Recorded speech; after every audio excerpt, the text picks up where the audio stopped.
Hello students, ये आपका part 5 video है और पार्ट 5 वीडियो में हम लोग चैप्टर पढ़ रहे हैं ऊर्जा के स्रोत यानी सोर्सेस ऑफ एनर्जी। और आज का हमारा पहला टॉपिक है पवन ऊर्जा।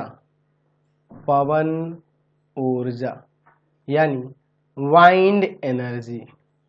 वाइंड एनर्जी तो चलिए समझते हैं सबसे पहले पवन के बारे में। पवन का मतलब क्या है?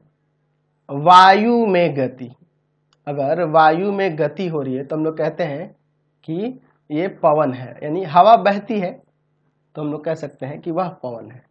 ठीक है, वायु में जो गति होती है उसी को हम लोग क्या कहते हैं? पवन कहते हैं। और आपको पता है कि वायु में गति कैसे होती है, तो हमें पता है कि भूमि और जो जलाशय होते हैं यानी कि नदी हुए, समुद्र हुए, उनके तापमानों में अंतर के कारण वायु गति करती है, यानी वायु में गति उत्पन्न होती है। हम लोग इसी वायु के गति का यानी पवन का उपयोग यहाँ पर ये जो आप देख रहे हैं इसे पवन चक्की कहते हैं, इन पवन चक्कियों को चलाने में किया जाता है। ये पवन चक्की क्या होती है? देखिए, हवा बहेगी, इसमें लगी हुई पंखी घूमेगी और इसके पीछे क्या लगा होगा? एक जनित्र लगा होगा, एक डायनेमो लगा होगा, जिससे विद्युत उत्पन्न होगी। तो देखिए, अगर एक का इस्तेमाल किया जाए तो उतनी ज़्यादा ऊर्जा उत्पन्न नहीं हो सकती है, जितनी हमें चाहिए उतना हमें यहाँ से विद्युत नहीं मिल पाएगा। इसलिए क्या किया जाता है, एक बहुत ही बड़े फार्म में, जिसे हम लोग पवन ऊर्जा फार्म कहेंगे, एक बहुत ही बड़ा फार्म बनाया जाता है जिसमें बहुत से सारे ऐसे पवन चक्कियाँ लगी होती हैं और टोटल को एक साथ संयोजित करके ज़्यादा मात्रा में विद्युत उत्पन्न किया जा सकता है। तो चलिए इसी के बारे में हम लोग समझ कर यहाँ लिखते हैं। यहाँ हम लोग लिख सकते हैं कि विद्युत उत्पादन के लिए पवन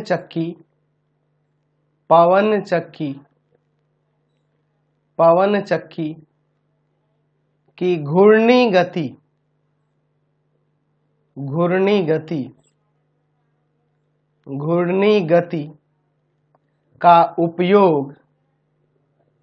गति का उपयोग विद्युत जनित्र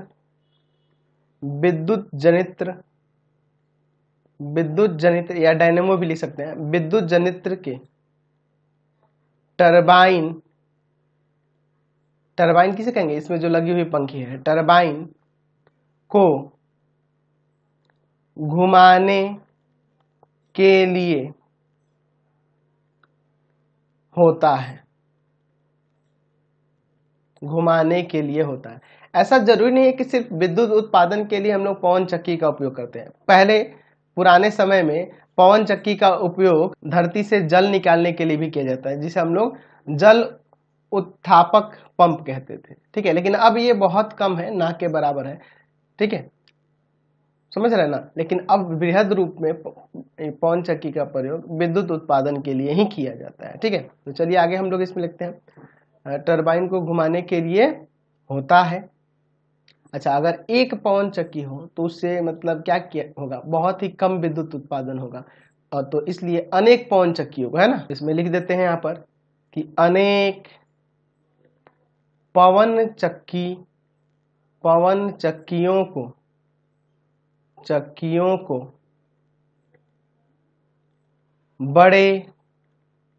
बड़े खुले क्षेत्र में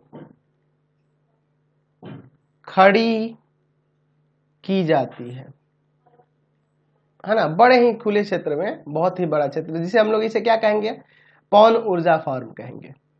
ठीक है, यहाँ से पवन ऊर्जा को हम लोग विद्युत ऊर्जा में कन्वर्ट कर रहे हैं, तो ये जो बड़ा सा फॉर्म जो हो रहा है, बड़ा है ना, इसके फॉर्म के नाम से इसे जाना जाएगा, तो पवन ऊर्जा फॉर्म कहेंगे। ये जो बड़ा सा क्षेत्र है ये क्या है?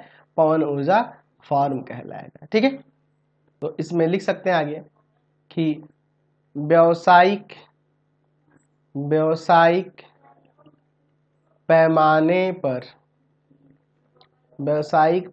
पर विद्युत उत्पादन या विद्युत प्राप्त करने के लिए एक फॉर्म में प्रत्येक पवन चक्की, प्रत्येक पवन चक्की की निर्गत ऊर्जा को क्या कर लेते हैं, एक साथ संयोजित कर लेंगे ना, एक साथ, ताकि ज्यादा मात्रा में विद्युत हमें प्राप्त हो सके। एक साथ संयोजित की जाती है ताकि ज्यादा मात्रा में विद्युत उत्पादन हो सके। ठीक है, चलिए। तो आपको पता ही है इसमें कुछ ज्यादा कुछ नहीं है, एक बड़ा सा है ना, एक पाइप, बहुत मजबूत पाइप लगा दिया जाता है और ऊपर एक विद्युत जनित्र के साथ उसमें टरबाइन लगा दिए जाते हैं। हवा से ये घूमेंगे और घूमेंगे तो यहाँ टरबाइन जब घूमेंगे तो उनसे लगा हुआ जनित्र जो होगा, विद्युत जनित्र यानी कि जो डायनेमो होगा, उसमें बिजली उत्पन्न होगी। समझ गए ना। तो बहुत ही सिंपल है। हाँ, इसके लाभ भी हैं, हानियां तो कुछ नहीं है, लेकिन सीमाएं हैं इसकी कुछ, कि इसको हर जगह नहीं लगा सकते। आप अपने घर पे लगा दो तो गड़बड़ है भाई, क्योंकि उतना तेज हवा हमेशा चाहिए ना इसको बहाने के लिए। तो कुछ सीमाएं हैं और इसके लाभ हैं, तो इनके सीमाओं और लाभ को चलिए समझते हैं। तो चलिए पवन ऊर्जा के पहले लाभ को, इसके एडवांटेज को देख लेते हैं, इसके कौन कौन से लाभ हैं। तो पहला तो भैया ये नवीकरणीय ऊर्जा का स्रोत है, ये कभी खत्म भी नहीं होगा। ठीक है, और ज्यादा इसमें खर्च भी नहीं है, एक बार इन्वेस्ट कर देना है तो ये लंबे समय तक चलेगा। ठीक है, चलिए।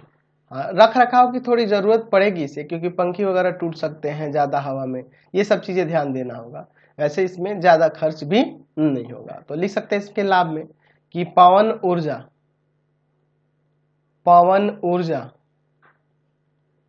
नवीकरणीय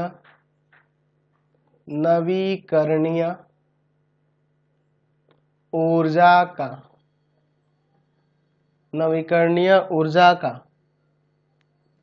हाँ, पर्यावरण के अनुकूल भी होता है। ये पर्यावरण अनुकूल है, इसमें कोई प्रदूषण नहीं होगा। पर्यावरण अनुकूल और दक्ष स्रोत है। समझ गए। अच्छा, अब इसमें बार बार खर्चा नहीं करना पड़ेगा, कि मतलब कोई अलग से कोई ईंधन नहीं लगाना पड़ेगा ना इसमें। कहने का मतलब जैसे बाकी सब आप देखे थे, जैसे मैंने आपको बताया था तापीय शक्ति संयंत्र में बार बार कोयले के बड़े स्रोत को जलाना पड़ता है। तो इस तरह इसमें कोई खर्च नहीं, हमेशा हवा बहते रहती है, वायु का प्रवाह होता है, जिससे ये विद्युत उत्पन्न होगा। तो यहाँ लिख सकते हैं कि विद्युत उत्पादन के लिए आवर्तक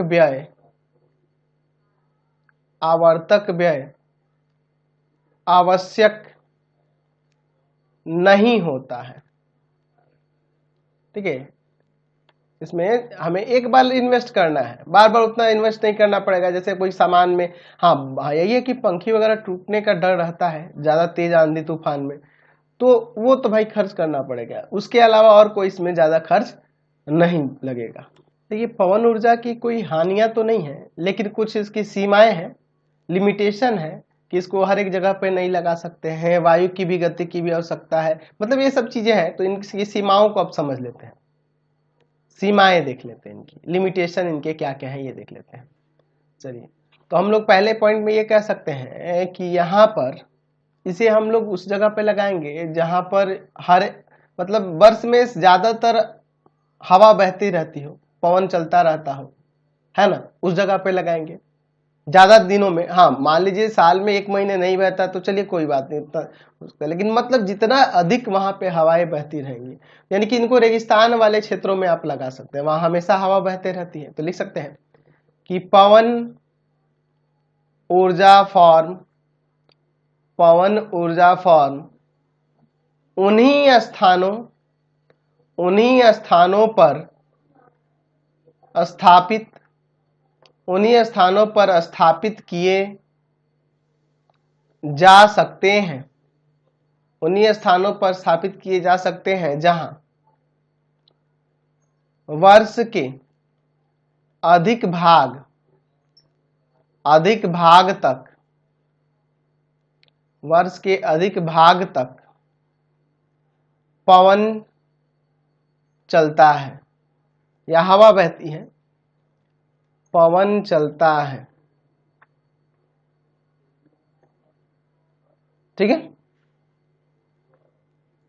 दूसरा हम लोग कह सकते हैं कि देखिए ये जो टरबाइन है इसको चलाने के लिए कम से कम, है ना, 15 किलोमीटर प्रति घंटा की चाल से हवा होनी चाहिए मिनिमम। उससे अधिक हो कोई दिक्कत नहीं, अच्छी बात है, ज्यादा विद्युत उत्पादन होगा, लेकिन मिनिमम 15 किलोमीटर प्रति घंटा की रफ्तार से हवाएं चलनी चाहिए। तो यहां लिख सकते हैं कि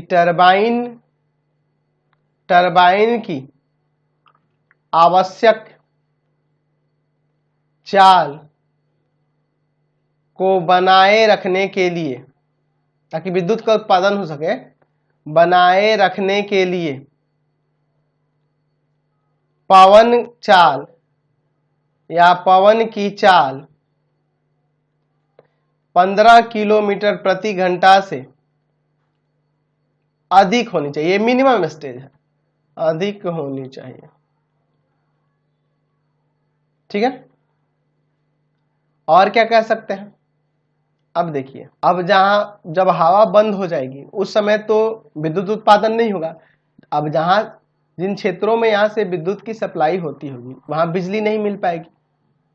जाहिर सी बात है, अगर पवन नहीं बह रहा हो तो उस समय में क्या होगा, विद्युत का उत्पादन नहीं होगा, और विद्युत का उत्पादन नहीं होगा तो जिन क्षेत्रों को यहाँ से बिजली दी जाती होगी वहां की आपूर्ति नहीं हो पाएगी, वहां बिजली गुल हो जाएगी। तो इस समस्या के समाधान के लिए हमें वहां संचालक सेलों की आवश्यकता होगी, है ना। तो हम लोग यहाँ पे लिख सकते हैं कि जब पवन नहीं हो या पवन नहीं है तब उस अवधि के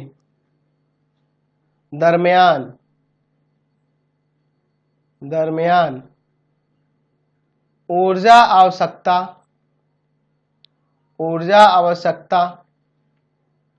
की पूर्ति के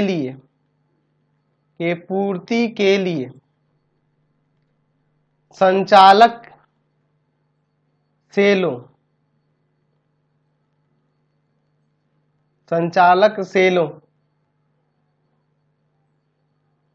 जैसी कोई सहायक सुविधा होनी चाहिए, ताकि विद्युत का रेगुलर सप्लाई हो सके। चलिए, और क्या इसके लिमिटेशन में आ जाएगा जी, पवन ऊर्जा फॉर्म के लिए हमें बड़ा क्षेत्र चाहिए, ज्यादा दूर में लगाना पड़ेगा ना, क्योंकि इसको कुछ दूरी पे लगाना पड़ेगा। यहां पे लिख सकते हैं पवन ऊर्जा फॉर्म की स्थापना पवन ऊर्जा फॉर्म की स्थापना के लिए भूमि का बड़ा क्षेत्र आवश्यक होता है।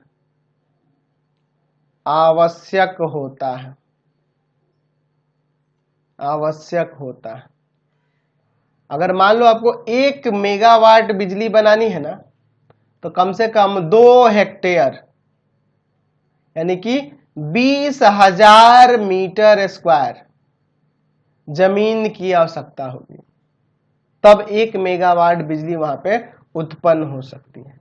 समझे ना। देखिए, इस फॉर्म में तो एक बार लगा देने के बाद बार बार उसमें अलग से कोई खर्चा नहीं है, लेकिन शुरू में बहुत खर्चा लगेगा। इसको बनाने में, इस फॉर्म को तैयार करने में शुरू में बहुत खर्चा लगेगा। तो लिख सकते हैं कि फॉर्म के स्थापना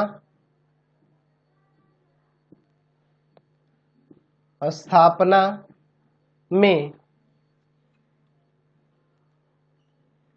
खर्च बहुत अधिक होता है। शुरू में बहुत खर्च लगेगा। और क्या हो सकता है, तो इसमें थोड़ा सा रख रखाव की जरूरत पड़ेगी ताकि वर्षा में ब्लेड हो आंधी तूफान के कारण टूटे ना। ठीक है, अधिक रख रखाव की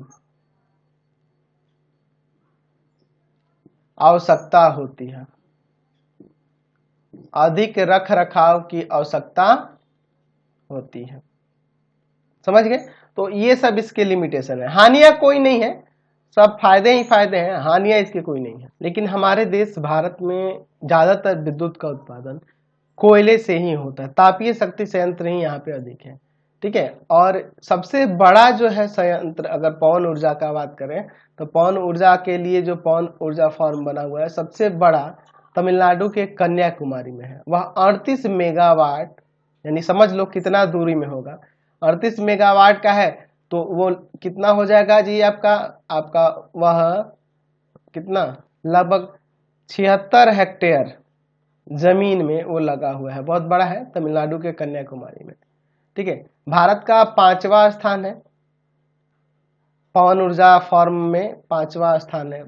ठीक है, लेकिन सबसे बड़ा जो है फॉर्म डेनमार्क में है।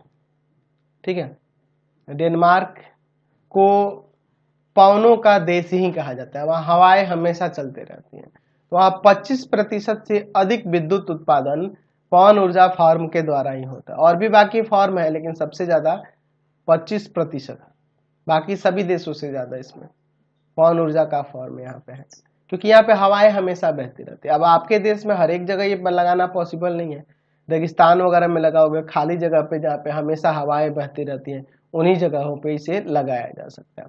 लेकिन अगर हम लोग पूरी शक्ति का प्रयोग करें, यानी कहने का मतलब जहां जहां पे हमें स्थान ऐसे मिले जहां पे पवन ऊर्जा फार्म लगाया जा सकता है, उन स्थानों पे हर एक जगह फार्म ये लगा दिया जाए, तो लगभग हम अपने देश में 45,000 मेगावाट बिजली उत्पादन कर सकते हैं पवन ऊर्जा के द्वारा।